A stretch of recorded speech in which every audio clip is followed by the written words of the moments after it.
Guys, it's finally time. We are going to be going into the FlaSh random show match here at the Esports Night. Look, I get excited by a lot of the stuff that I've had the privilege to cast, but I think this might be one of the most exciting moments of my entire career. Well, it's right certainly here. exciting. Is it going to turn out to be like a legendary coming out of FlaSh playing random, or is he going to flop? I think that's the big question. Yeah. Or do we have the weird situation where he somehow draws T.E.N every time? The odds are against that, but yes. I mean, that's we could get very unlucky. I don't know what's going to happen, but I'm very excited. There's never been anything quite like this in esports. No, not Ever. really. Not really. Just to put this in perspective for you guys, the last random pro gamer in StarCraft 1 switched from random to T.E.N in, I believe it was 2001, CHRH? Yeah. I believe it was 2001 that he switched. So, yeah, that's something to keep in mind. No one's been able to do this. But there he is, the man, the greatest gamer of all time across all games, FlaSh.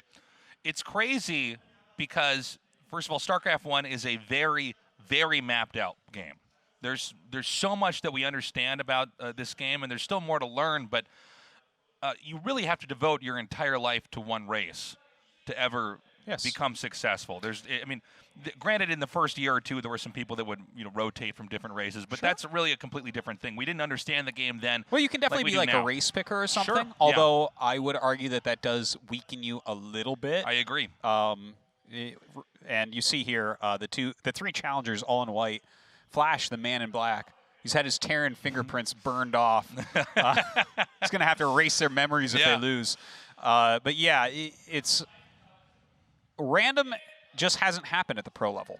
It's just it's not really something that's possible as far as we can tell. And honestly, like the pro gamer off races are so much weaker generally than their main race. Right. I actually hit so many of the pros off races because a lot of times, like when they're playing early in the morning, they'll off race a couple games. And that's when I play, and sometimes I'll get them, and it's like they're good, but they're not. They're not that strong. Each matchup, there's so much nuance to it, and then you have to factor in all these different maps. I mean, let's take PVZ for instance to start. Every wall in at every position has different rules that must be followed. The mechanical difficulty of trying to learn how to play TVZ, for instance, it's the APM. You have to be so good at that and so good at maneuvering all these fragile units. Zerg versus Zerg, the ability to control Mutalisks perfectly is an insane skill set in of itself. And so that's why you just don't see players pick random. Now, that being said, I should say they don't succeed with random. But that being said, there are some advantages to go in random early on. Your opponent does not know which race you've got. This is especially problematic if you're a Protoss player because you don't know if you need to have your pylon at the entrance to your base or do you need to have a pylon in your main like you would ideally want to do against a Protoss or a T.E.N. And so, like let's say Neo Sylphid, right? Yeah. That's not one of our maps tonight, but it's flat. If you go gate in main and your random opponent has Zerg, how are you supposed to win that as Protoss? There's a lot of different theories on how to play this, as an example, just to go into the Protoss thing. Like you could, if it's a 66% chance that you're going to be against a T.E.N or a Protoss, make the pylon in the main and hope they're not Zerg. But then if you're against a Zerg, I mean, we really don't see gate and main. You can take those big risks, absolutely. But then you have to count in the percentage chance you're going to beat him in those matchups as well, which I think makes it difficult. But look, being the random player, it's so hard to be good with multiple races. But we have to say it, like FlaSh is the greatest ever. He's actually peerless in StarCraft Brood War, and I don't think that any other game has anyone like him. And I'm going to stop you guys before you start tweeting at me that Daigo or Faker or something, because it's actually not the same. FlaSh is truly peerless within Brood War. Every single pro agrees that he is head and shoulders above everybody. It was a huge upset. Every one of them. Everybody. It was a huge upset that he did not end up winning this last ASL. That was one of the craziest things that's happened in StarCraft. Yeah. He's won 10 Star Leagues. Okay, he's won 10 Star Leagues. He won everything in Pro League.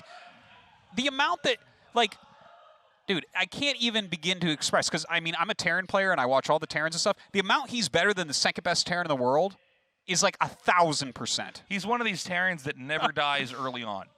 He never Which dies. is crazy. You know, Terran can be pretty flimsy at the start of the game. Just always pushes out. Seems to make just perfect decisions. I know he's been streaming a decent amount, and I've seen him in a lot of his Protoss games. He has not been having the easiest time, but his Protoss does look really, really good. He did, let's not forget, like about a year ago, I think it was, he was playing Protoss semi-actively on the ladder, and his Terran had rank 1 on the ladder, and his Protoss had rank 7 on the ladder. Yeah. And his win rate with Protoss was the second highest amongst all pro Protoss on the ladder. Yeah. Only Shuttle had a better win rate than him. So that's crazy. He's that's really good at Protoss. That's insane. Now, there's also so many situations can happen here. Look, I think it's safe to say that if anybody draws, FlaSh draws Terran, 100% he wins. Right? I mean, he should. I mean, it's possible. His opponents are good. They could take a game off of him. Yeah, they can. It's not like his Terran is unbeatable 100% of the time. StarCraft doesn't operate like that. Right. So